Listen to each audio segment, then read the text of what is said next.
¿Cómo están? Los saluda Carla Chocano. Es momento de ir con nuestros titulares en esta nueva edición de Informe Diario.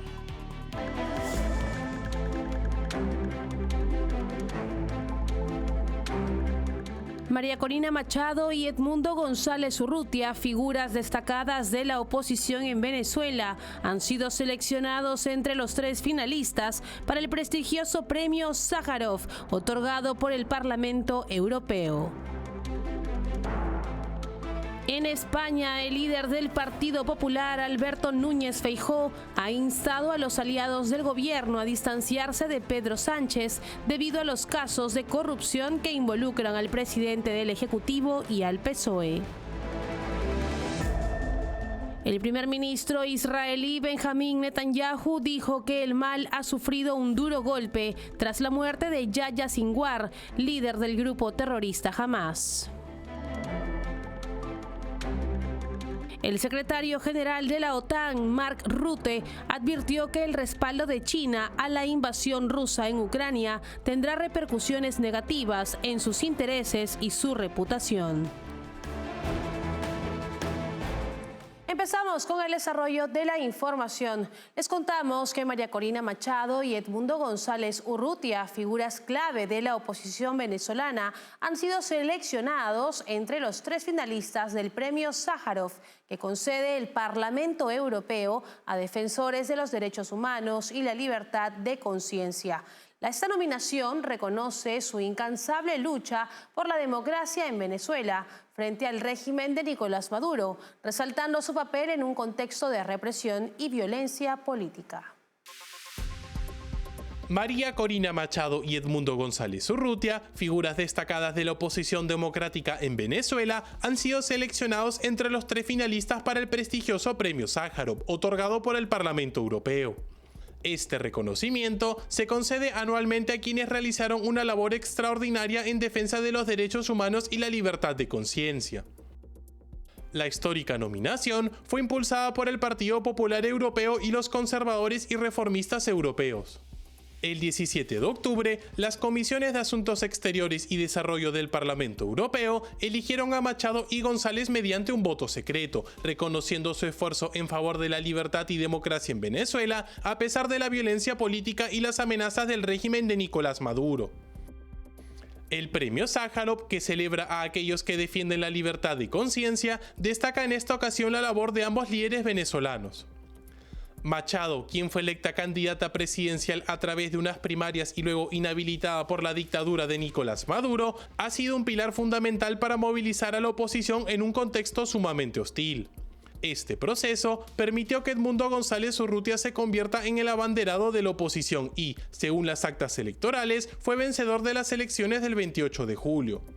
El Parlamento Europeo expresó en su comunicado: es nuestro deber honrar a quienes trabajan en defensa de los derechos humanos y la paz. Este reconocimiento internacional reafirma el compromiso de Machado y González por devolver la democracia a Venezuela y refuerza el respaldo global a la lucha de la oposición venezolana frente a la opresión del régimen de Maduro.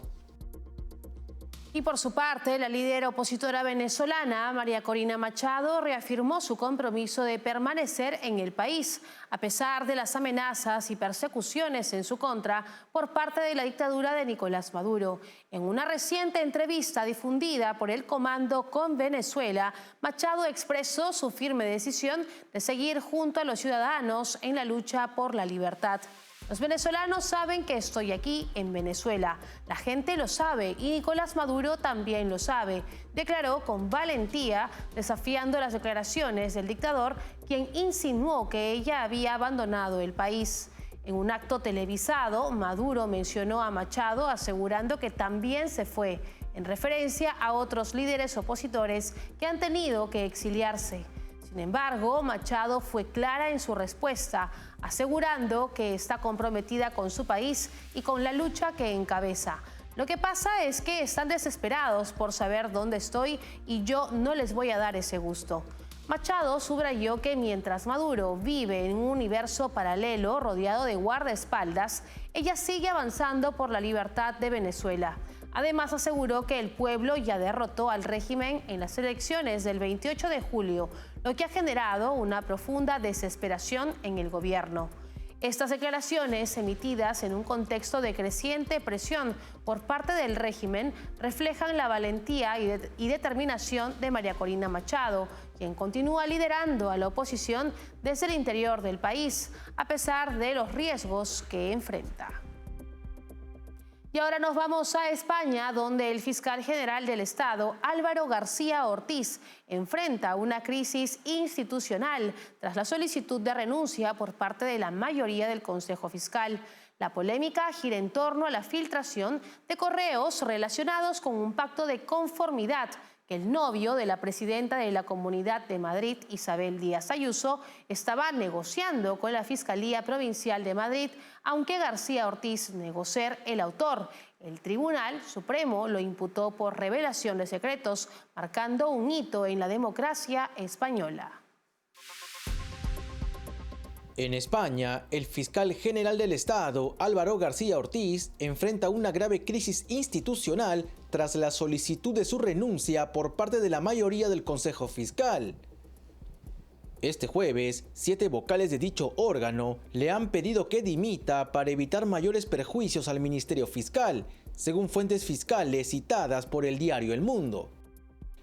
La polémica gira en torno a la filtración de correos relacionados con un pacto de conformidad que el novio de la presidenta de la Comunidad de Madrid, Isabel Díaz Ayuso, estaba negociando con la Fiscalía Provincial de Madrid. Aunque García Ortiz negó durante una reunión con la cúpula fiscal ser el autor de la filtración, el daño ya estaba hecho. El Tribunal Supremo decidió imputarlo por un delito de revelación de secretos. Esta es la primera vez en la historia de la democracia española que un fiscal general es investigado por el alto tribunal. El Tribunal Supremo ha abierto una causa penal contra García Ortiz, al considerarlo posible responsable de la filtración de información reservada sobre el empresario Alberto González Amador, pareja de Díaz Ayuso. Según los magistrados, esta filtración vulneró tanto el derecho de defensa como la presunción de inocencia del empresario. El caso se centra en si García Ortiz, como máximo responsable del Ministerio Fiscal, violó el deber de confidencialidad al divulgar información secreta obtenida en el ejercicio de su cargo. Los jueces subrayan que la revelación de secretos por parte de funcionarios públicos puede perjudicar gravemente el servicio que la administración debe prestar a los ciudadanos. La situación de García Ortiz coloca al Ministerio Fiscal en una posición delicada, mientras las presiones internas para su renuncia aumentan. El caso podría tener repercusiones profundas, no solo para la carrera del fiscal general, sino para la credibilidad de la institución en su conjunto. Y por su parte, el líder del Partido Popular, Alberto Núñez Feijóo, ha instado a los aliados del gobierno a distanciarse de Pedro Sánchez debido a los casos de corrupción que involucran al presidente del Ejecutivo y al Partido Socialista Obrero Español. Feijóo afirmó que los cambios a veces son inevitables y aseguró que en este momento un cambio político en España es inevitable. Escuchemos. Bueno, pues muchas gracias. Muchas gracias por vuestro interés. Queda por ver quién permanece al lado del gobierno, embarrándose y embarrando la vida política española.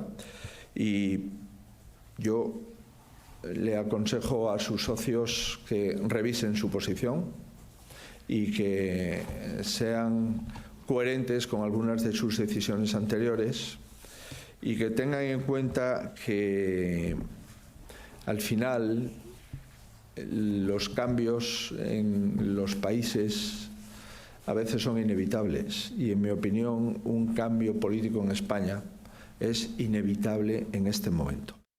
Y en declaraciones para el programa En Contexto, el economista de la Fundación Libertad, Ignacio Bongiovanni, criticó a los partidos de izquierda en España por estar detrás de las manifestaciones por el precio de los alquileres de las viviendas en Madrid. Agregó que le parece un delirio imponer un control de precios porque el efecto que se buscaba de bajar el costo de los alquileres va a ser el contrario porque va a haber menos oferta de departamentos para rentar. Escuchemos. ¿Cuál es el problema? Que estás teniendo mucho flujo de personas, por ejemplo, de Latinoamérica, que vienen a vivir a Madrid y que compran acá una casa, un piso, como le llaman, pero la oferta de vivienda tiene menor flexibilidad, ¿no? Entonces, obviamente que de lo que se trata es de regular un poco ciertas zonas, de hacer que la normativa avance más rápido para que se pueda construir ya también más a las afueras de lo que es el centro de Madrid y así poder darle hospitalidad a todos los que lo deseen. Ahora, el tema de estas manifestaciones claramente tienen un tinte político y me parece, bueno, de hecho los partidos que están detrás de estas manifestaciones son el Partido Socialista Obrero Español, que es el PSOE, que es quien hoy gobierna, con su aliado Sumar, que son partidos de izquierda, ¿no? A mí esto me parece ya un delirio, esto de querer imponer controles de precio, porque justamente si pones un control de precio, pones un tope que está el precio está por debajo de lo que es el precio de mercado, lo que vas a tener es más escasez, o sea, menor oferta de viviendas, tanto para a la venta como también para alquiler, y entonces el efecto que se buscaba, que es que bajen los precios de los alquileres, va a ser el contrario. ¿Por qué? Porque va a haber menos oferta de apartamentos para alquilar.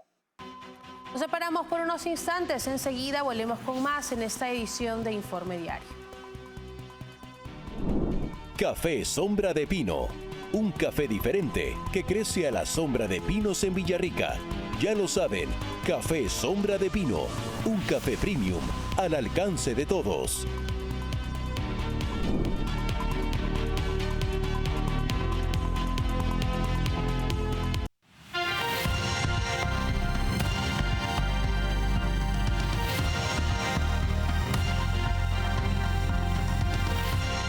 Continuamos en esta edición de Informe Diario. La reciente muerte de Yahya Sinwar, líder de Hamás y cerebro detrás de la masacre del 7 de octubre, fue calificada por el primer ministro de Israel, Benjamín Netanyahu, como un golpe crucial para el grupo terrorista Hamás. Netanyahu aseguró que este suceso representa una oportunidad para que Gaza se libere del control de Hamás y reiteró su compromiso de liberar a todos los rehenes. El primer ministro israelí Benjamín Netanyahu calificó la muerte de Yahya Sinwar, líder de Hamás y responsable de la masacre del 7 de octubre, donde tomaron como prisioneros a unos 250 rehenes y acabaron con la vida de 1.200 personas, como el comienzo del día después de Hamás. Netanyahu aseguró que el grupo terrorista ya no gobernará Gaza, afirmando que esto es una oportunidad para que los ciudadanos de la franja se liberen de su control. El mal ha sufrido un duro golpe, declaró, mientras reafirmaba el compromiso de Israel en la liberación de los rehenes. Netanyahu también envió un mensaje a la región advirtiendo a Líbano y otros países sobre el avance de la ofensiva israelí. Aseguró que la luz está ganando terreno frente a la oscuridad de las organizaciones terroristas, en referencia a la muerte de varios líderes de Hamás y Hezbollah en los últimos meses. Con estas operaciones, el primer ministro dejó claro que Israel continuará persiguiendo a los líderes terroristas hasta cumplir sus objetivos.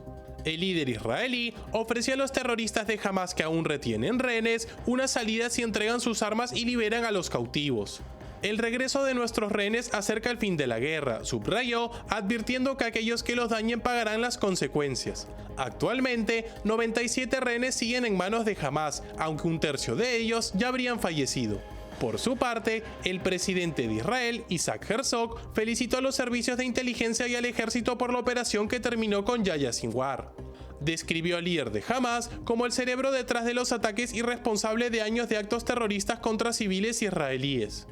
Herzog subrayó que la eliminación de Sinwar es un paso crucial en la lucha de Israel contra el terrorismo en la región. En declaraciones para el programa En Contexto, el geopolitólogo y analista político César Sabas habló sobre la muerte de Yahya Sinwar, cabecilla del grupo terrorista Hamás. Sabas indicó que Sinwar formaba parte de la ala más radical de Hamás y que se había opuesto a cualquier negociación y acuerdo de cese al fuego.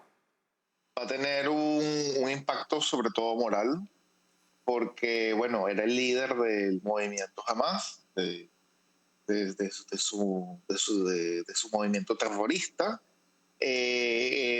formaba parte del ala más radical de Hamas, los que se han opuesto a cualquier tipo de negociación, cualquier tipo de acuerdo, cualquier tipo de cese al fuego.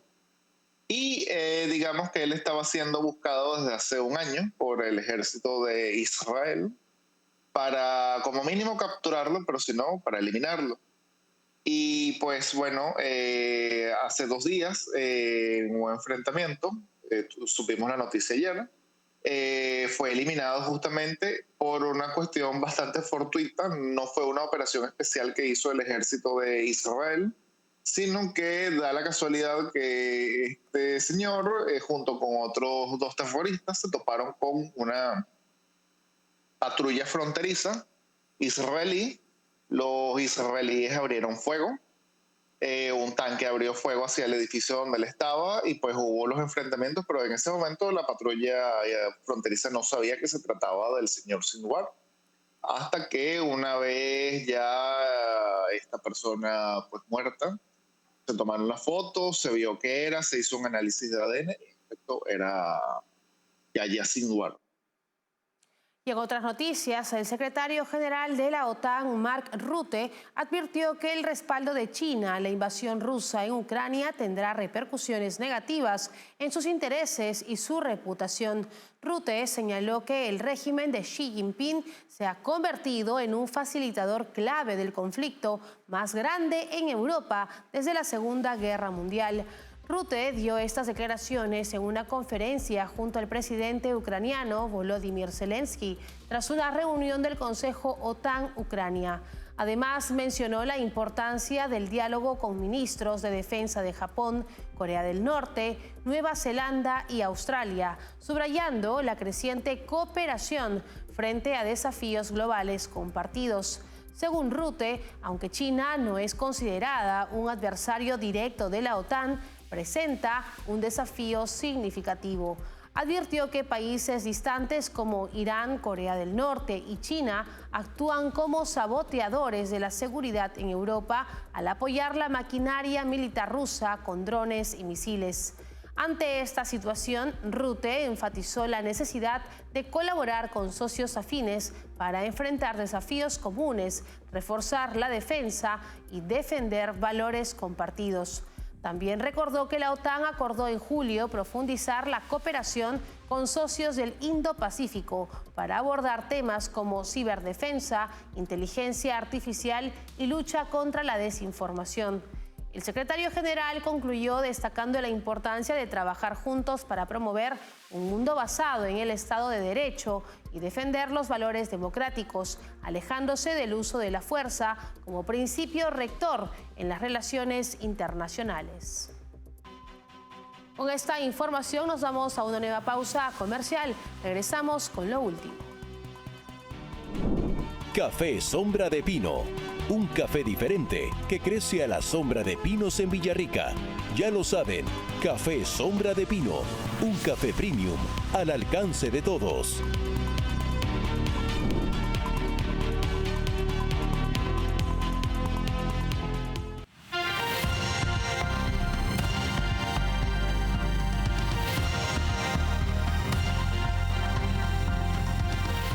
Y ahora les contamos que un comité independiente criticó al Servicio Secreto de Estados Unidos por fallos en la seguridad durante el intento de asesinato de Donald Trump en un mitin en Pensilvania el 13 de julio. Un informe de 52 páginas destaca problemas en la comunicación y en la protección del edificio desde donde el atacante disparó. Se mencionan deficiencias en la comprensión de los riesgos que enfrenta Trump y se recomiendan reformas urgentes. Sin cambios significativos, el comité advierte que incidentes similares pueden ocurrir y ocurrirán, afectando la confianza en la agencia. Un comité independiente que investiga el intento de asesinato de Donald Trump en un mitin en Pensilvania ha emitido duras críticas al Servicio Secreto de Estados Unidos por fallos en su operación de seguridad. El informe de 52 páginas señala problemas graves en la comunicación y en la falta de aseguramiento del edificio desde donde el atacante abrió fuego. lo que permitió que Thomas Michael Crooks disparara durante el evento en Butler el pasado 13 de julio. El análisis también subraya deficiencias más amplias dentro del servicio secreto, como la falta de comprensión de los riesgos específicos que enfrenta Trump y una cultura de hacer más con menos. El comité, integrado por 4 exfuncionarios de seguridad nacionales y estatales, recomendó cambios radicales en la agencia, incluyendo la designación de nuevos líderes externos y un enfoque renovado en su misión de protección. Uno de los puntos más críticos del informe es que sin reformas significativas, otro incidente como el de Butler puede ocurrir y ocurrirá. El tiroteo, en el que un asistente perdió la vida y otros 2 resultaron heridos, ha desencadenado una crisis de confianza en la capacidad del servicio secreto para garantizar la seguridad de figuras clave. Además del ataque en Pensilvania, el informe también menciona otro incidente en Florida, en el que un hombre armado no logró acercarse lo suficiente a Trump mientras jugaba al golf. Estos 2 eventos han puesto en el centro del debate la efectividad de la agencia. El secretario de Seguridad Nacional, Alejandro Mayorkas, recibió una carta que acompañaba el informe, en la que se subraya la necesidad urgente de reformar profundamente la agencia para evitar que estos fallos de seguridad se repitan en el futuro. Hasta aquí llegamos en esta edición de Informe Diario. Para más novedades pueden escanear el código QR que aparece ahora en sus pantallas. No se olviden que estamos en www.grupotvl.com. También nos pueden seguir en Twitch como TVL-ESP. Nos escuchan en Spotify como TVL en español y pueden suscribirse a nuestro canal de YouTube TVL en español, donde podrán ver y seguir nuestra señal en vivo. Hasta una próxima edición. Hasta luego.